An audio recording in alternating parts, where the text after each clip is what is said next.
ان کا ایک بیان آ جاتا ہے اور وہ بیان وہی جماعت سے لا تعلقی اور آئندہ انتخابات میں آزاد حیثیت سے حصہ لینے کا ارادہ. یہ کیا ہو رہا ہے؟ یہ کیوں ہو رہا ہے؟ اس کا نوٹس کون لے گا؟ میں جناب کاکڑ صاحب سے کہوں گا، آپ کا پہلا بیان آیا تھا کہ آپ انشور کریں گے شفاف انتخابات. کیا اس ماحول میں شفاف انتخابات ممکن ہیں؟ میں چیف جسٹس پاکستان کی خدمت میں عرض کروں گا، اس قسم کے اقدامات کا ان کو نوٹس لینا چاہیے. میں الیکشن کمیشن آف پاکستان سے مطالبہ کروں گا کہ کیا آپ یہ جو حالات ہیں اس کو آپ لیول پلینگ فیلڈ تصور کرتے ہیں، اور اگر نہیں کرتے تو کیا اس کا آپ نوٹس لیں گے؟ تو میرا ایک نقطہ تو یہ تھا. دوسرا نقطہ جس پہ میں بات کرنا چاہتا ہوں وہ یہ ہے کہ ایک میڈیا ہاؤس نے خاص طور پر ایک ابہام پیدا کرنے کی کوشش کی کہ کور کمیٹی کے اختلافات، لیگل ٹیم پر سوالیہ نشان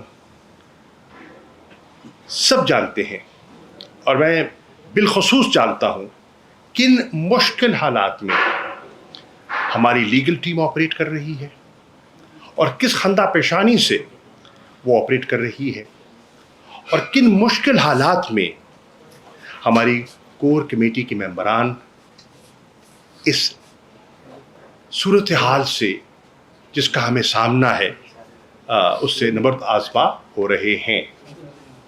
میں وضاحت کرنا چاہوں گا، اس قسم کی جو خبریں ہیں یہ من گھڑت ہیں، ڈس انفارمیشن کا منصوبہ ہے اور ایک سازش کا حصہ ہے تاکہ پارٹی کی رینک اینڈ فائل میں کنفیوژن پیدا کی جائے، ابہام پیدا کیا جائے، ان کے ذہنوں کو متاثر کیا جائے. میں وضاحت کرنا چاہوں گا اس میں کوئی حقیقت نہیں ہے، اور انشاءاللہ یہ وقت کے ساتھ دم توڑ جائے گی. عمر ایوب خان ہمارے پارٹی کے سیکرٹری جنرل ہیں، ان سے چیزیں منسوب کر دی گئیں، مجھ سے چیزیں منسوب کر دی گئیں جن میں کوئی حقیقت نہیں ہے. اور مجھے خوشی ہے، اور میں نے دیکھا بھی ہے کہ جیسے ان کے نوٹس میں بات آئی انہوں نے فی الفور اپنے ٹویٹ کے ذریعے پوری وضاحت کر دی اور اس ابہام کو، اس کنفیوژن کو بڑی سمجھداری سے اور بڑی بردباری سے انہوں نے نگیٹ کیا، اس کو رد کیا. پھر یہ تاثر دے دینا کہ تحریک انصاف کے اندر کوئی پارٹی کی قیادت کی کشمکش ہے. کس دنیا میں بیٹھے ہیں؟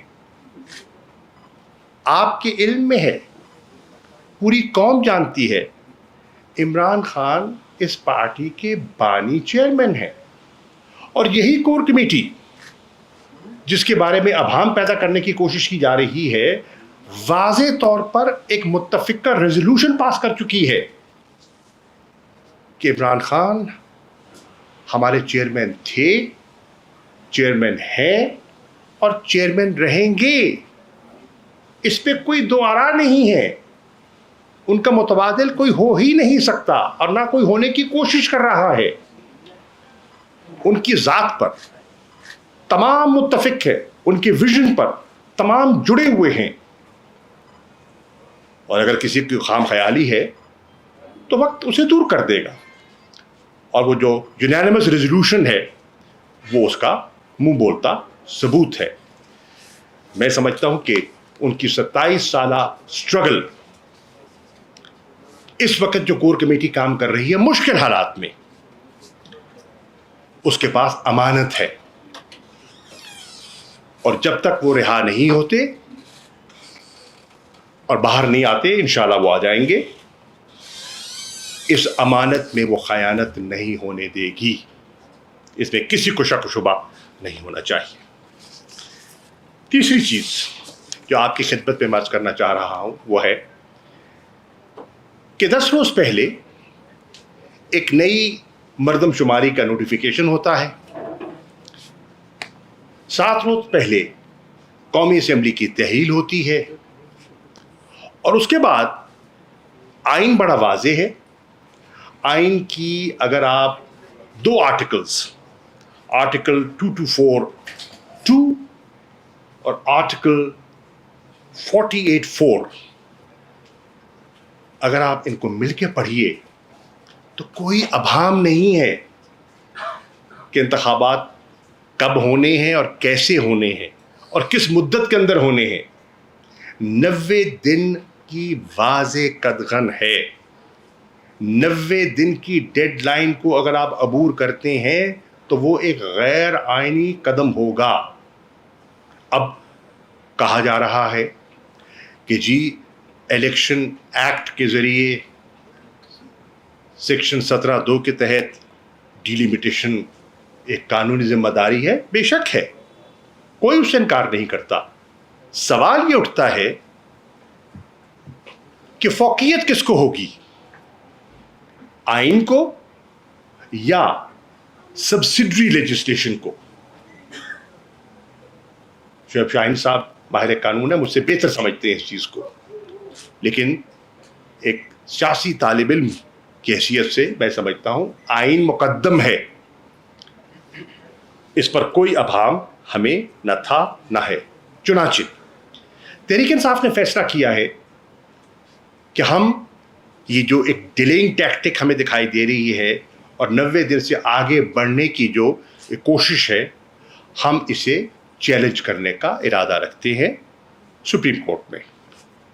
اس کے لیے ہم نے ہمارے وکلاء اس پر اپنی پٹیشنز تیار کر رہے ہیں اور وہ داخل کر دی جائیں گی. اس میں ذمہ داری سونپی گئی ہے 90 دن کی جو حد ہے اس پر علی ظفر صاحب، سینیٹر علی ظفر صاحب میری ابھی بات بھی ہوئی ہے ان سے، پٹیشن فائنلائز کر رہے ہیں to be filed in the Supreme Court party کی طرف سے. اور ماہر قانون دان سلمان اکرم راجہ صاحب اپنی پٹیشن تقریباً تیار کر چکے ہیں اور فائل کرنے جا رہے ہیں.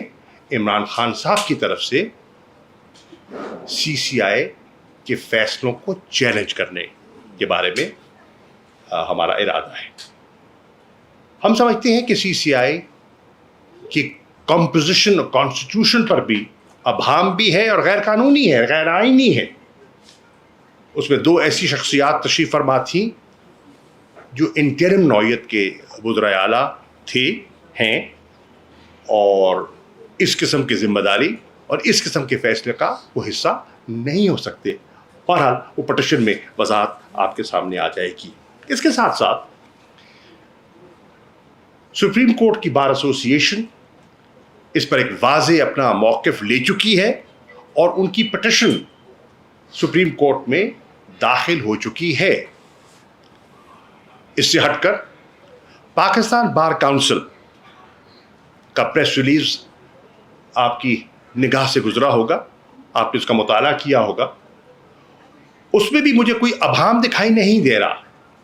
اور اب اگر میں سپریم کورٹ بار ایسوسی ایشن کے موقف کو اور پاکستان بار کونسل کے موقف کو سامنے رکھوں تو میں یہ کہنے کی جسارت کر رہا ہوں کہ کافی عرصے کے بعد مجھے تمام لیگل فٹرنیٹی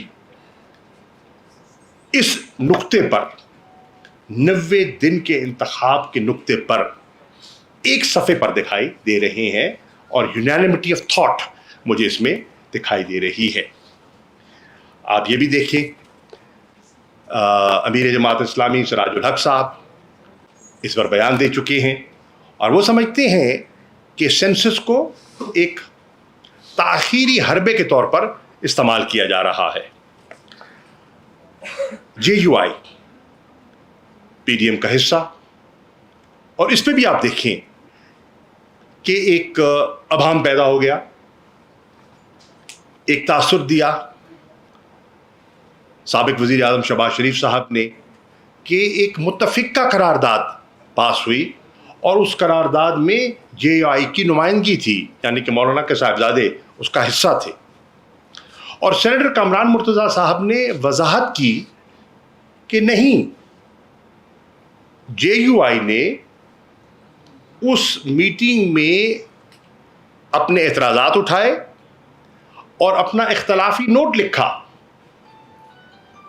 اور جب کہا گیا کہ اختلافی نوٹ جو آپ نے لکھا منٹس میں اس کا ذکر نہیں ہے، تو کہا گیا کیونکہ وہ سی سی آئی کا ممبر نہیں تھے اس لیے ان کا اختلافی نوٹ درج نہیں ہوا۔ پھر سوال اٹھتا ہے کہ اگر وہ سی سی آئی کے ممبر نہیں تھے تو وہ اس اجلاس میں کیا کر رہے تھے؟ اس اجلاس میں ان کو دعوت کیوں کر دی گئی؟ میں سمجھتا ہوں کہ جے یو آئی کو اس پر ایک واضح پوزیشن لینی چاہیے کہ وہ آئین کے ساتھ کھڑے ہیں یا آئین کے فیصلے کے برعکس کھڑے ہیں۔ اسی طرح پاکستان پیپلز پارٹی کے موقف میں دیکھ رہا ہوں کہ مسلسل تبدیلیاں آ رہی ہیں۔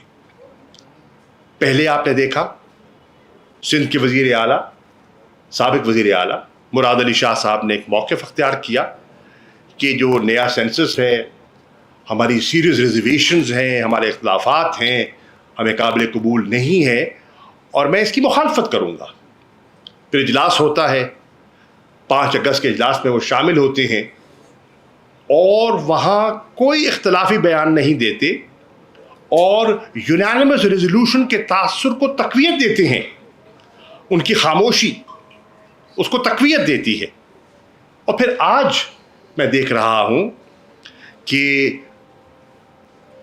پیپلز پارٹی کے سینئر حضرات، جس میں نیئر بخاری صاحب ہیں، میں ان کا انٹرویو دیکھ رہا تھا، فیصل کنڈی صاحب ان کی سیکٹری انفارمیشن ہے، ان کا موقف آپ کے سامنے ہے، فرحت اللہ بابر صاحب کا میں دیکھ رہا تھا، شہری رحمان صاحبہ کا میں دیکھ رہا تھا موقف۔ وہ 90 دن پر اصرار کر رہے ہیں کہ انتخابات 90 دن کے اندر ہونے چاہیے۔ اب میں سمجھتا ہوں کہ اگر یہی ان کا موقف ہے تو پھر انہیں ایک واضح موقف اختیار کر لینا چاہیے، اور یہ جو ان کی ہے نا ویسیلیٹ جو کر رہے تھے، اس ویسیلیشن کو ونس فار آل ختم کر دیں اور کلیئر پوزیشن لیں، اور توقع کی جا رہی ہے کہ آپ کلیئر پوزیشن لیں گے۔ پی ڈی ایم، اگر بدنیتی میں کہوں تو چلو ذرا سخت لفظ ہے، لیکن اگر بدنیتی نہ کہوں تو غفلت تو ضرور کہوں گا کہ پی ڈی ایم کی سرکار سے ایک تاریخی غفلت ہوئی ہے۔ اور وہ غفلت کیا ہے کہ انہوں نے اپنی کوتاہی سے ملک کو ایک نئے کانسٹیٹیوشنل کرائسس میں دھکیل دیا ہے۔ 90 دن کی ڈیڈ لائن ہے، ان کے علم میں ہونا چاہیے تھا اور انہیں اس پر منصوبہ بندی کرنی چاہیے تھی، انہوں نے نہیں کی، بوجہ نہیں کی۔ کیا اس میں ناسمجھی یا بدنیتی، کس کا عمل دخل ہے؟ یہ انہیں وضاحت کرنی چاہیے۔ اور نتیجتاً کیا ہوا کہ ان کے اس ابہام سے، اس تاخیری فیصلے سے، نمبر 1 آج ہمیں 90 دن کی ڈیڈ لائن عبور ہوتی دکھائی دے رہی ہے۔ نمبر 2، الیکشن کمیشن نے 14 دسمبر کی ایک تاریخ دے دی ہے کہ 14 دسمبر تک وہ اپنی ڈیلیمیٹیشن پروسیس کو مکمل کر لیں گے، لیکن بہت سے ماہرین کا خیال ہے اگر یہ پروسیس مکمل ہو بھی جاتا ہے تو بہت سے لوگ اس کو چیلنج کریں گے، ان کو اعتراضات ہو سکتے ہیں، جینوئن اعتراض ہو سکتے ہیں، کورٹ کیسز ہو سکتے ہیں، ہائی کورٹ پہ جا سکتے ہیں، سپریم کورٹ تک بات جا سکتی ہے، اور یہ معاملہ 120 روز سے بھی آگے بڑھ سکتا ہے اور مزید تاخیر ممکن ہے۔ اسی طرح اگر مزید تاخیر ہوتی ہے اور آپ انتخابات مارچ تک نہیں کروا پاتے تو پھر آپ کا سینٹ کا الیکشن متاثر ہوتا ہے. 1/3 ممبران نے مارچ میں نئے ممبران نے منتخب ہونا ہے. سوری ہاف جا رہے ہیں. اچھا ٹھیک ہے, I am sorry, I stand corrected. اگر آپ فرما رہے ہیں تو درست فرما رہے ہوں گے. تو ان کو نئے سینیٹرز کو منتخب ہونا ہے, تو اس میں ایک پیچیدگی پیدا ہو جائے گی. اور اس کے ساتھ ساتھ جو صدر کا انتخاب ہے, جن کی ٹرم مکمل ہو چکی ہے, وہ بھی تاخیر کا شکار ہو جائے گا, کیونکہ تا وقت کے نئے الیکٹڈ پریزیڈنٹ منتخب نہیں ہوتے. ڈاکٹر عارف علوی صاحب کو اپنی ذمہ داریاں نبھانی پڑیں گی. تو یہ جانتے ہوئے کہ اس غفلت سے یہ قانونی مشکلات پیدا ہو سکتی ہیں, پی ڈی ایم سرکار نے غفلت سے کام لیا. اور یہ غفلت آج نہیں ہے. آپ نے دیکھا کہ پہلے پنجاب اور خیبر پختونخوا میں جو الیکشن ہونے تھے, اس پہ بھی ان کا موقف کیا رہا؟ مبہم رہا. وسائل نہیں ہیں دستیاب, سیکیورٹی عملہ نہیں ہے, لیم ایکسکیوزز تھے. اور آج وہ مزید اس کی وضاحت آپ کے سامنے آ گئی. سی سی آئی کا فیصلہ, جیسے میں پہلے عرض کر چکا, سلمان اکرم راجہ صاحب اس پر آگے بڑھ رہے ہیں اور وہ پٹیشن فائل کریں گے. تحریک انصاف سمجھتی ہے کہ اس کانسٹیٹیوشنل کرائسس سے بچا جا سکتا تھا. کیوں اور کیسے؟ مئی میں اعداد و شمار اور ڈیٹا مکمل ہو چکا تھا, اویلیبل تھا. مئی میں سی سی آئی کا اجلاس بلا لیا جاتا, اپروول دے دیا جاتا, اور ڈیلیمیٹیشن کا پروسیس کا آغاز کر دیا جاتا. اور پھر 12 اگست کو جو اسمبلیاں تحلیل کی گئیں اس کو سامنے رکھتے تو ڈیلیمیٹیشن بھی ہو جاتی, جو آپ کی آئینی ذمہ داری بنتی ہے, قانونی ذمہ داری بنتی ہے, اور 90 دن میں انتخاب بھی ہو جاتا جو آئینی شک ہے اس کے مطابق. لیکن ایسا نہیں کیا گیا, جان بوجھ کر ڈیلے کی گئی. اور اس میں آج پاکستان مسلم لیگ نواز کی کارکردگی اور نیت پر ایک بہت بڑا سوالیہ نشان اٹھ رہا ہے. وزیر اطلاعات فرماتے ہیں, اب جو جنہوں نے ابھی تازہ حلف لیا ہے, فرماتے ہیں کہ نگران حکومت کا کام نہیں ہے الیکشنز کروانا, یہ ذمہ داری الیکشن کمیشن کی ہے. مانا کہ یہ ذمہ داری الیکشن کمیشن کی ہے, ہولڈنگ آف الیکشنز ان کی ذمہ داری ہے, پر اب ہولڈنگ دا کانسٹیٹیوشن کیا آپ کی ذمہ داری نہیں ہے؟ کیا نگران حکومت آئین سے لا تعلق ہو جائے گی؟ آئین سے انحراف کرنے کا ارادہ رکھتی ہے؟ اور اسی چیز کو بنیاد بناتے ہوئے میں نے کور کمیٹی کے بہاف پر جناب وزیر اعظم کاکڑ صاحب کو ایک خط لکھا اور ان کی خدمت میں گزارشات پیش کی کہ یہ ان کی بنیادی ذمہ داری یہ ٹھہری انتخابات کروانا, اور اسی لیے ایک کیئر ٹیکر نظام کا کانسیپٹ جو ہے وہ آئین میں لایا گیا تھا. الیکشن کمیشن کا موقف تھا, اور پہلے کہ ہم تو پرانی مردم شماری اور پرانی ڈیلیمیٹیشن پر انتخابات کروانے کے لیے تیار ہیں اور کروائیں گے, اور پھر اس پہ بھی لچک آئی. تو یہ ساری چیزیں سامنے جو آئی ہیں, ان کو سامنے رکھتے ہوئے ہم نے فیصلہ کیا ہے کہ ہم اس کو سپریم کورٹ میں چیلنج کریں گے. Thank you.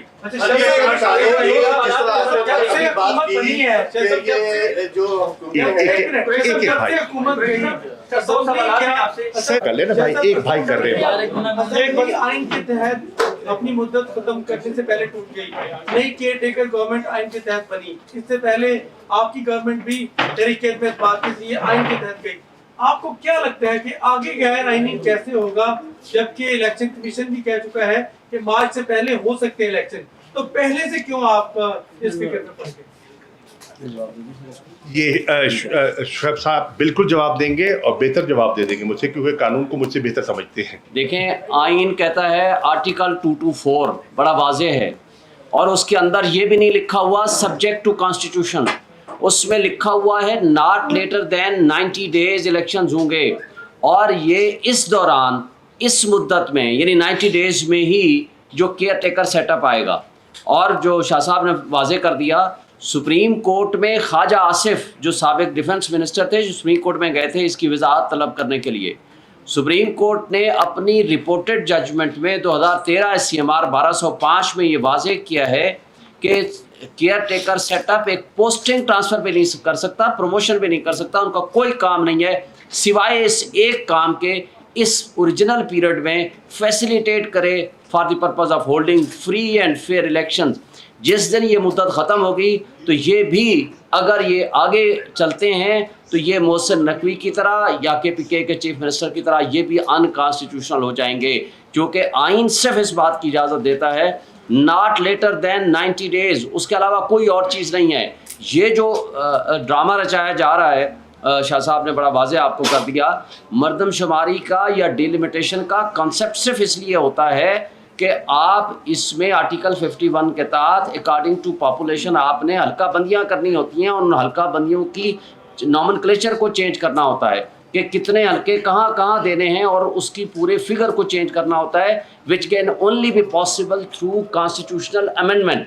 آئین میں ترمیم کی ضرورت ہے، اور اگر جسے یہ سنسیئر تھے 30 اپریل کو لاسٹ ڈیٹ تھی اور مئی میں یہ فائنلائز ہو گیا، مئی جون جولائی اگست تک یہ انتظار کرتے رہے، 4 دن پہلے یہ نوٹیفائی کر دیتے ہیں کیونکہ ان کو نظر آ رہا ہے کہ یہ عمران خان کا اور PTI کا مقابلہ نہیں کر سکتے۔ فار دیٹ پرپز انہوں نے صرف یہ ایک شوشہ چھوڑا ہے 4 دن پہلے تاکہ الیکشن کا التوا ہو جائے، اور اس دوران اگر ان کو یقین ہوتا تو آن دی ایکسپائری آف دی ٹرم یہ بالکل ختم کرتے اپنا اور 60 دن میں الیکشن کراتے، لیکن انہوں نے صرف اس لیے نہیں کرایا، ایک تو 3 دن پہلے ڈیزالو کرتے ہیں، اور 4 دن پہلے وہ صرف اس لیے یہ سینسس کا فیصلہ کراتے ہیں، اور سینسس میں جو ان الیکٹڈ لوگ بیٹھے ہوئے تھے they can not decide the issue on the basis of Punjab and KPK، کیونکہ آئین کی روح یہ ہے جو الیکٹڈ ریپرزنٹیٹیوز ہیں وہ پالیسی ڈیسیژن دے سکتے ہیں، جو الیکٹڈ نہیں ہوگا وہ کوئی پالیسی ڈیسیژنز نہیں دے سکتا۔ یہ سپریم کورٹ کی یہ ججمنٹ بھی اور آئین کا تقاضا بھی، اگر وہ اس کے اندر بیٹھے ہیں اور وہ کمپوزیشن انکانسٹیٹیوشنل اینڈ انلیگل ہے تو لہٰذا CCI کا وہ فیصلہ بھی انکانسٹیٹیوشنل ہے، اور اس کو بہانہ بنا کے الیکشن کا التوا ٹوٹل انکانسٹیٹیوشنل ہے، اور ہم سپریم کورٹ میں شاہ صاحب یہ بتائیے کہ آپ ریگولیٹ کر لیں۔ آپ نے کہا PDM کے حوالے سے، جو PDM اور اس کی جو جماعتیں تھیں انہوں نے سینسس کے حوالے سے جو کچھ کیا، کچھ ایسا ہی نہیں نظر آ رہا؟ خود قتل کر کے آپ اب اوروں سے پوچھتے ہیں کیا ماجرا ہوا، کہ خود ہی CCI میں منظوری دیتے ہیں اور اب کہہ رہے ہیں کہ ہمارے ساتھ کیا ہوا۔